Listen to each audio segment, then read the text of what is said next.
Desde este primer pecado, una verdadera invasión de pecado inunda el mundo.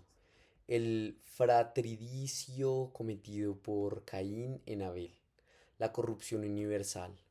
A raíz del pecado en la historia de Israel, el pecado se manifiesta frecuentemente, sobre todo como una infidelidad al Dios de la alianza y como transgresión de la ley de Moisés. E incluso tras la redención de Cristo entre los cristianos, el pecado se manifiesta de múltiples maneras. La escritura y la tradición de la Iglesia no cesan de recordar la presencia y la universalidad del pecado en la historia del hombre. Lo que la revelación divina nos enseña coincide con la misma experiencia, pues el hombre al examinar su corazón se descubre también inclinado al mal e inmerso en muchos males que no pueden proceder de su creador, que es bueno, negándose con frecuencia a reconocer a Dios como su principio. Rompió además el orden debido con respecto a su fin último y al mismo tiempo toda su ordenación en relación consigo mismo, con todos los hombres y con todas las cosas creadas. Todos los hombres están implicados en el pecado de Adán.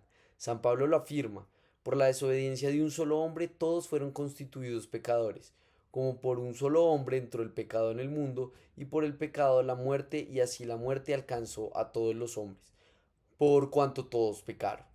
La universalidad del pecado y de la muerte, el apóstol opone la universalidad de la salvación en Cristo. Como el delito de un solo atrajo sobre todos los hombres la condenación, así también la obra de justicia de un solo, la de Cristo, procura a todos una justificación que la da la vida.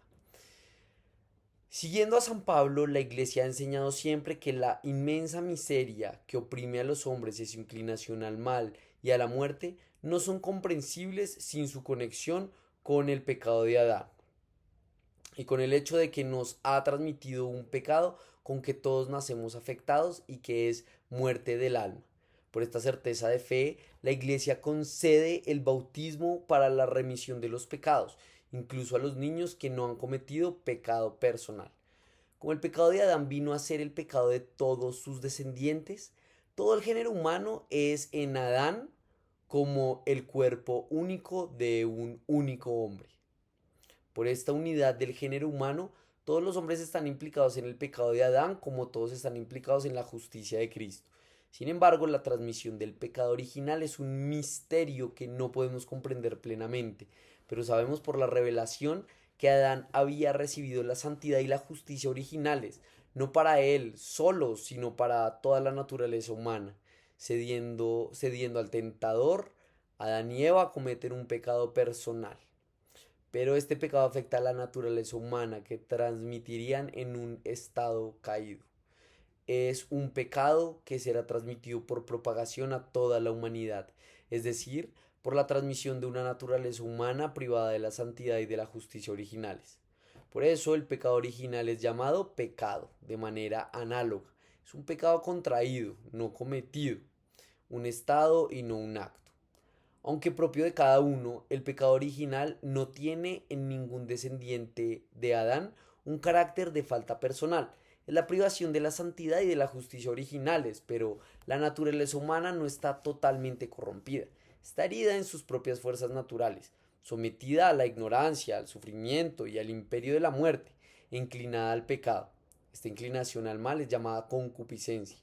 El bautismo, dando la vida de gracia de Cristo, borra el pecado original y devuelve el hombre a Dios. Pero las consecuencias para la naturaleza, debilitada e inclinada al mal, persisten en el hombre y lo llaman al combate espiritual. La doctrina de la Iglesia sobre la transmisión del pecado original fue precisada sobre todo en el siglo V, en particular bajo el impulso de la reflexión de San Agustín contra el pelagianismo y en el siglo XVI en oposición a la Reforma protestante.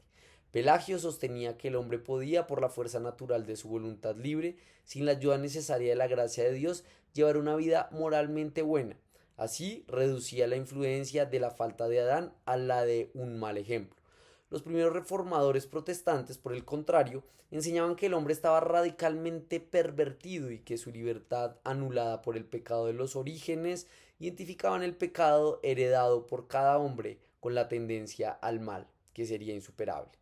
La Iglesia se pronunció especialmente sobre el sentido del dato revelado respecto al pecado original en el Segundo Concilio de Orange en el año 529 y en el Concilio de Trento en el año 1546. La doctrina sobre el pecado original, vinculada a la de la redención de Cristo, proporciona una mirada de discernimiento lúcido sobre la situación del hombre y de su obrar en el mundo.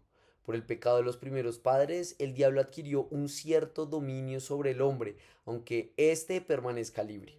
El pecado original entraña la servidumbre bajo el poder del que poseía el imperio de la muerte, es decir, del diablo. Ignorar que el hombre posee una naturaleza herida inclinada al mal da lugar a graves errores en el dominio de la educación, de la política, de la acción social y de las costumbres. Las consecuencias del pecado original y de todos los pecados personales de los hombres confieren al mundo en su conjunto una condición pecadora que puede ser designada con la expresión de San Juan, el pecado del mundo. Mediante esta expresión se significa también la influencia negativa que ejercen sobre las personas las situaciones comunitarias y las estructuras sociales que son fruto de los pecados de los hombres.